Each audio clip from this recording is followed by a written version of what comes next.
Right, so we're going to make some creme anglaise, okay? So creme anglaise is a non-thickened custard. Obviously we're just using the egg yolks to thicken, so we need to be careful when we heat it up. All right, so we mustn't really go over like 80-85 degrees. Obviously if you're making some custard, okay, and we're going to add some corn flour to it, then we could obviously bring it to a higher temperature. But we are just going to make a vanilla creme anglaise, and then we're going to add a little bit of chocolate to half of it to make a chocolate creme anglaise. Okay, so we've just got some milk chocolate in another pan.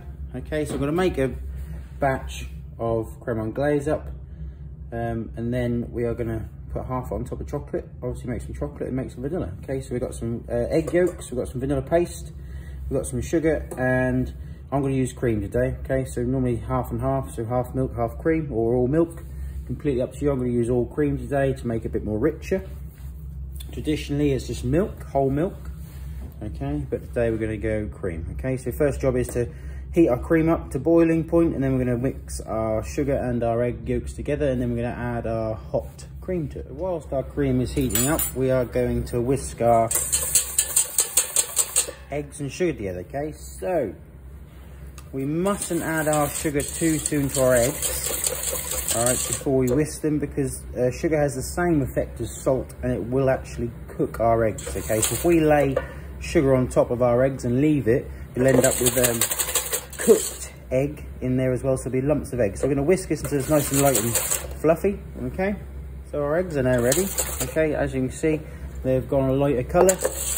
Okay, we don't want too much air because we're going to put air on top of our custard, if not, and obviously it will split. So we're just going to leave that and wait for our cream to come to the boil. So my cream has just come to the boil.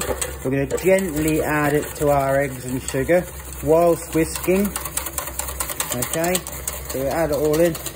Carry on whisking. If you need help, ask someone to pour it while you whisk. Make sure you scrape the bottom of the bowl, and then we're going to add it all back into our pan. So obviously, so we're going to cook it out, okay, and then our egg yolks are going to thicken that for us, so no more whisk anymore. We now need a spoon, and we're going to cook this out to about 80 degrees, maybe a little bit less, and then bring it up to temperature so we don't split it. Okay, obviously if we heat it too much, it's going to curdle and you're going to end up with sweet scrambled egg, which is not very nice. So now we're going to cook our custard. Okay, so nice low heat.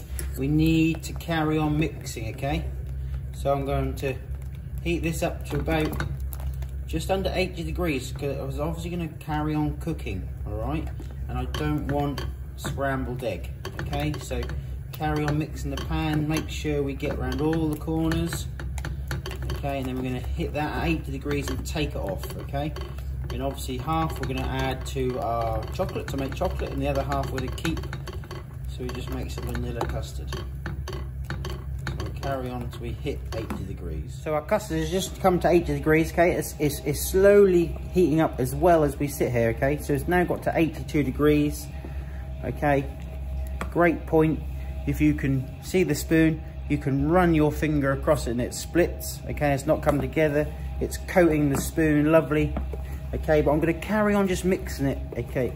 If we leave it, obviously it's going to coagulate and carry on cooking at the bottom. We don't want it to split, okay? So we're just going to carry on mixing this for maybe 2 minutes just so it stops cooking. All right, we're going to stop that cooking process. Whilst we're doing that, we're going to add half to 100 grams of chocolate. Okay, and obviously that chocolate's cold, so that will stop the cooking process as well for us in this half. So we're just going to let that gently melt. We're going to carry on mixing our vanilla one, okay, which is now ready. All right, it's now cooled down enough I can leave it. So obviously now the chocolate is now started to melt. All right, so we just need to gently mix this until it's melted.